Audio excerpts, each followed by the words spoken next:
നമസ്കാരം, കൊട്ടാരക്കര മീഡിയയിലേക്ക് സ്വാഗതം. KSEB നൽകുന്ന വൈദ്യുത ബില്ലുകൾ ഇനി മലയാളത്തിലാക്കും. ഇംഗ്ലീഷിൽ തയ്യാറാക്കുന്ന ബില്ലുകളിലെ വിവരങ്ങൾ മനസ്സിലാക്കുന്നതിന് ഉപഭോക്താക്കൾക്ക് വലിയ പ്രയാസം നേരിടുന്നതായി പാലക്കാട് ജില്ലാ പഞ്ചായത്ത് ഹാളിൽ നടന്ന വൈദ്യുതി റെഗുലേറ്ററി കമ്മീഷൻ തെരഞ്ഞെടുപ്പിൽ പരാതി ഉയർന്നിരുന്നു.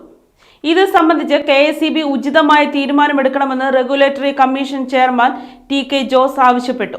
ഇതേ തുടർന്നാണ് ബില്ലുകൾ മലയാളത്തിലാക്കാൻ നടപടി സ്വീകരിക്കുമെന്ന് KSEB system operations chief engineer Viju Rajan John വ്യക്തമാക്കിയത്. ആവശ്യപ്പെടുന്നവർക്ക് മാത്രം ഇംഗ്ലീഷിൽ ബില്ല് നൽകിയാൽ മതിയെന്ന ശുപാർശയും കമ്മീഷൻ നൽകി. ബില്ലുകൾ ഒരാഴ്ചയ്ക്കുള്ളിൽ മാഞ്ഞു പോകുന്ന പ്രശ്നം അടിയന്തരമായി പരിഹരിക്കാൻ നടപടി വേണം. എല്ലാ ഉപഭോക്താക്കളുടെയും മൊബൈൽ ഫോണിലേക്ക് ബില്ല് അയച്ചു നൽകുന്നുണ്ടെന്ന് ഉറപ്പാക്കാനും സംവിധാനം വേണമെന്ന് കമ്മീഷൻ നിർദ്ദേശിച്ചു. മീറ്റർ റീഡിംഗ് എടുക്കാൻ കൃത്യമായ ദിവസം നിശ്ചയിക്കണം. റീഡിംഗ് എടുത്ത തീയതി ബില്ലിൽ രേഖപ്പെടുത്തണം. റീഡിംഗ് എടുക്കുന്ന തീയതി നീളുന്നതോടെ ഉപഭോക്താവ് അധിക വൈദ്യുതി ഉപയോഗിച്ചതായി ബില്ലിൽ രേഖപ്പെടുത്തുന്ന സ്ഥിതിയുണ്ട്. ഇത് സാധാരണക്കാരെ ഏറെ ദോഷകരമായി ബാധിക്കുന്നുണ്ടെന്നും കമ്മീഷൻ ചെയർമാൻ TK ജോസ് പറഞ്ഞു.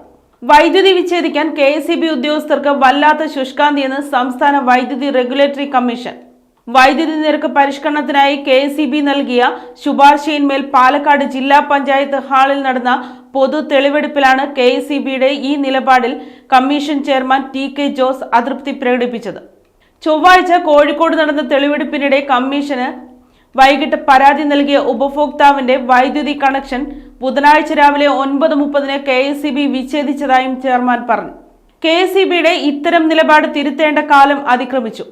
ഡിപ്പോസിറ്റുള്ള ഉപഭോക്താവിന് പോലും ഇതാണ് സ്ഥിതിയെങ്കിൽ സാധാരണക്കാരുടെ അവസ്ഥ എന്താണെന്നും കമ്മീഷൻ ചോദിച്ചു. ചെറുകിട സംരംഭകരടക്കമുള്ള ഉപഭോക്താക്കളുടെ വൈദ്യുതി കുടിശ്ശികയുടെ കാര്യത്തിൽ കണക്ഷൻ വിച്ഛേദിക്കുന്നതിന് മുമ്പ് സാവകാശം അനുവദിക്കണമെന്ന് ചെയർമാൻ ആവശ്യപ്പെട്ടു. 2024 ജൂലൈ 1 മുതൽ 2027 മാർച്ച് 31 വരെ കാലയളവിലേക്ക് വൈദ്യുതി നിരക്ക് പരിഷ്കരിക്കുന്നതുമായി ബന്ധപ്പെട്ടാണ് തെളിവെടുപ്പ് നടന്നത്. ടെക്നിക്കൽ അംഗം B പ്രദീപ്, ലീഗൽ അംഗം അഡ്വക്കേറ്റ് AJ വിൽസൺ എന്നിവരും തെളിവെടുപ്പിൽ പങ്കെടുത്തു. KSEB ചീഫ് എഞ്ചിനീയറുടെ നേതൃത്വത്തിൽ ജനങ്ങളെ ബാധിക്കുന്ന യഥാർത്ഥ പ്രശ്നങ്ങൾ വീഡിയോ തയ്യാറാക്കി സാമൂഹിക മാധ്യമങ്ങൾ വഴി പ്രചരിപ്പിക്കണമെന്നും കമ്മീഷൻ ആവശ്യപ്പെട്ടു. ഇതുവഴി KSEB കൊള്ളയടിക്കുന്നുവെന്ന ജനങ്ങളുടെ ധാരണ ഒരു പരിധിവരെ മാറ്റാനാകും.